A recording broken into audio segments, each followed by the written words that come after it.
নজর রাখবো পরবর্তী সংবাদে। কৃষকদেরকে নিয়ে প্রশিক্ষণমূলক এক আলোচনা সভার আয়োজন করা হয়েছে এবং এই সভাতে গুরুত্ব দেওয়া হয়েছে তরমুজ চাষের উপর। অবশ্য রেশম ও কৃষি দপ্তরের তত্ত্বাবধায়ক সুজিত কুমার দাস তিনি মিলিত হয়েছেন আজকের আলোচনা সভায় এবং কৃষকদের আয় দ্বিগুণ করার লক্ষ্যে রেশম ও কৃষি দপ্তরের তত্ত্বাবধায়ক সুজিত কুমার দাস প্রতিনিয়ত কাজ করে যাচ্ছে। রেশমুখ এলাকার অধিকাংশ লোকজন কৃষিকাজের উপর নির্ভরশীল। অবশ্য বিগত দিনে দেখা যেত এই এলাকায় লোকজনেরা ধান চাষ এবং সবজি চাষের উপর গুরুত্ব দিত।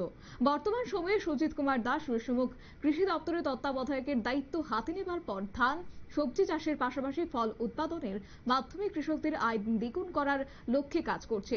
এর মধ্যে উন্নত পদ্ধতিতে তরমুজ চাষ করে সফল হওয়ার জন্য বিশেষ কর্মসূচি হাতে নেওয়া হয়েছে।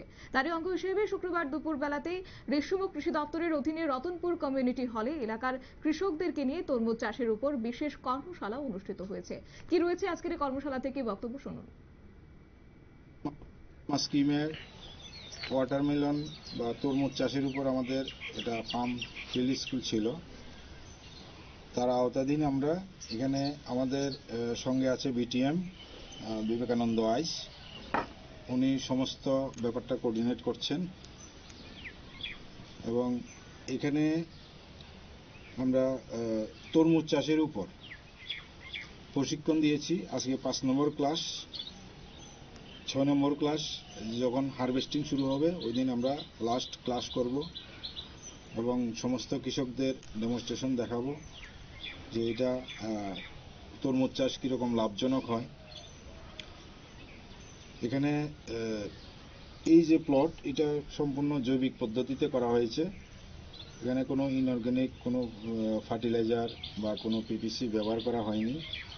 এখানে আমরা ইয়েলো স্টিকি ট্র্যাপ দিচ্ছি, কারণ এখন যেহেতু ফ্রুটিং স্টেজে এসে গেছে তরমুজটা, তার জন্যই এখানে যে ইনসেক্টের আক্রমণ হতে পারে তার জন্য আমরা আজকে ইয়েলো স্টিকি ট্র্যাপ ইনস্টল করে দিয়ে যাচ্ছি কৃষকের মাঠে এবং ওনাদেরকেও কিছু দিয়ে দেওয়া হয়েছে।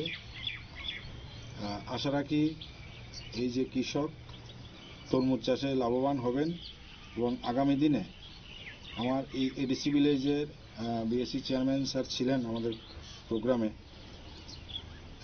ওনাকেও আমরা ওনার সঙ্গে আলোচনা করেছি যে এই গাঁও সভাতে তরমুজ চাষের ব্যাপক সাড়া পাবে এবং যেটা কৃষকের যে আর্থিক উন্নতি ঘটবে এই আশা রাখছি। নমস্কার সবাইকে। আপনারা শুনলেন রেশমুখ কৃষি দপ্তরের তত্ত্বাবধায়ক সুজিত কুমার দাসের বক্তব্য এবং আজকের এই কর্মশালার মাধ্যমে কৃষকদের মধ্যে কীটনাশক ঔষধ সহ তরমুজের চাষের জন্য প্রয়োজনীয় সামগ্রী প্রদান করা হয়েছে। কর্মশালা শেষে রতনপুর এডিসি ভিলেজে যে সকল কৃষকরা আত্মা প্রকল্পে তরমুজ চাষ করেছেন তাদের জমি পরিদর্শন করে রেশমুখ কৃষি দপ্তরের তত্ত্বাবধায়ক সুজিত কুমার দাস সহ কৃষি দপ্তরের অন্যান্য আধিকারিকরা।